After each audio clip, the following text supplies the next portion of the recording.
what do we want to look at for breakfast? Well, here are the principles. Number one is we don't necessarily have to eat breakfast in the morning if we don't feel like it, right? So in fact, I like to do intermittent fasting and I like to compress my eating window. And usually I'm eating a midday meal and then an evening meal. So usually I'll start eating around 1 o'clock, 1 or 2 o'clock, and I'll have an evening meal, right, for dinner. And that works great for me.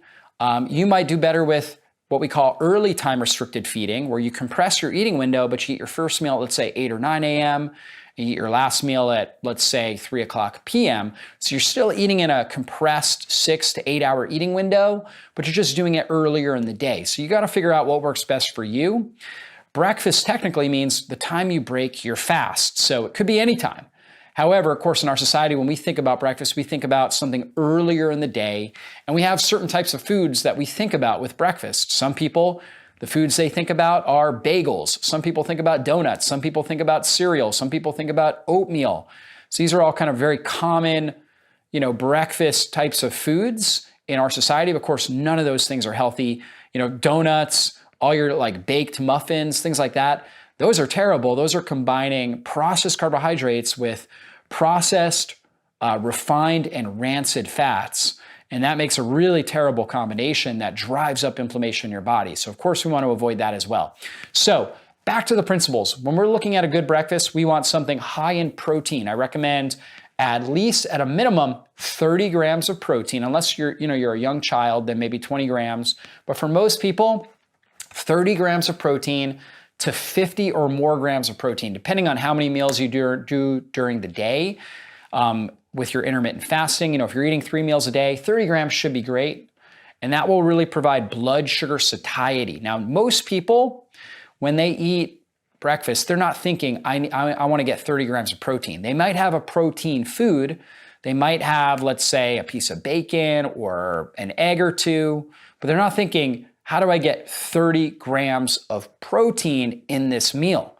And that's what you want to be thinking. So with eggs, we know that one average size egg is usually somewhere between 6 and 7 grams of protein.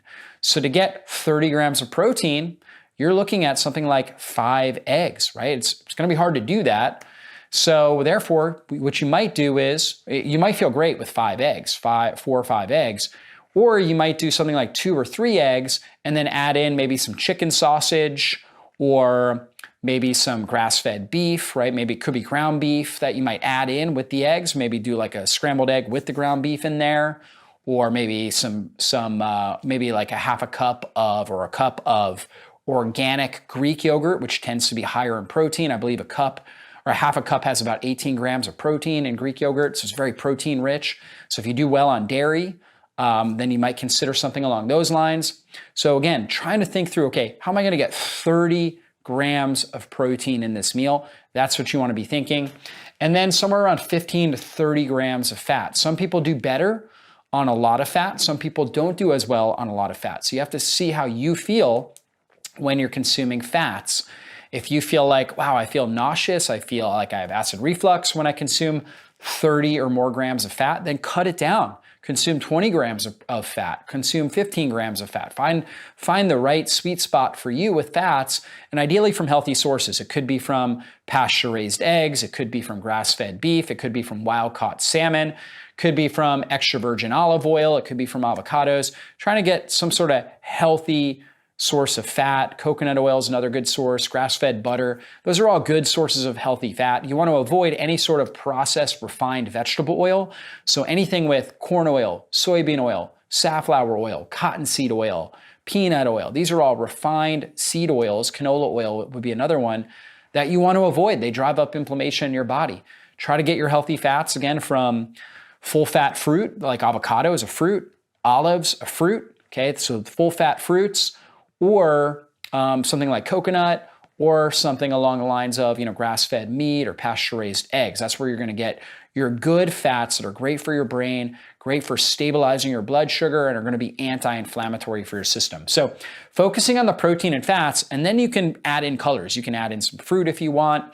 As long as you get the protein and fat macronutrients in, the carbohydrates you're getting from the fruit aren't going to be as big a deal, right? It's not going to throw off your blood sugar and your cravings. Now, what you want to avoid is a fruit juice, So if you're consuming orange juice, honestly, orange juice is really not a healthy food. There might be vitamin C in there, but the impact it has on your blood sugar makes it an anti-nutrient. When you consume something that's highly processed and high in carbs, that will throw your blood sugar up and create massive stress in your system. High blood sugar and then reactive low blood sugar is a major stressor on your system. It depletes you of the antioxidants you may have consumed, the minerals you may have consumed in that orange juice to begin with. So I don't recommend orange juice.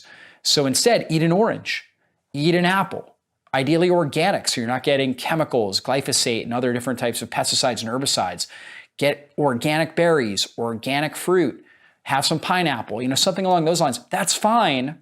Don't consume too much, right? Don't consume, anything more than a cup. I would consider too much. But if you consume a half a cup or so of berries or pineapple or something like that, that's great.